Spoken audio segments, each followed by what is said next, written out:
In today's tutorial, I'm going to show you how to hopefully resolve if your Ethernet is not working properly or connecting to the internet on your Lenovo laptop, tablet, or desktop computer. So this should hopefully be a pretty straightforward process here, guys. And without further ado, let's go ahead and jump straight into it. So first thing I recommend doing would be just to disconnect your Ethernet from the wall and then plug it back in, see if that resolves the problem, as well as if just checking the condition of the cable, make sure it's good. If not, you may want to just swap it out with a different wire.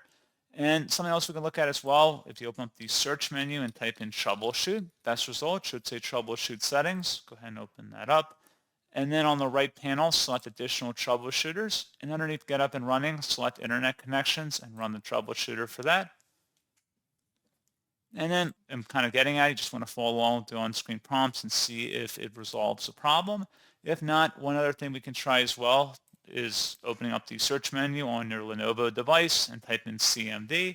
Best result should say command prompt, right click on it and select run as administrator. Select yes to open that up. And then you want to type in ipconfig space / flush DNS. Flush DNS should all be one word attached to that / out front. Hit enter on your keyboard. Should come back with Windows IP configuration. Successfully flushed the DNS resolver cache.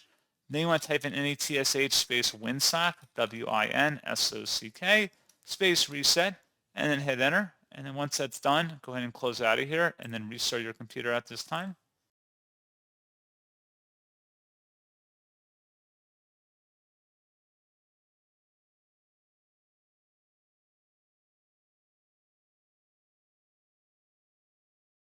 And there you go, guys. So hopefully I was able to help resolve the problem. And as always, thank you for watching. I do hope that was able to help you out, and I do look forward to catching you all in the next tutorial. Goodbye.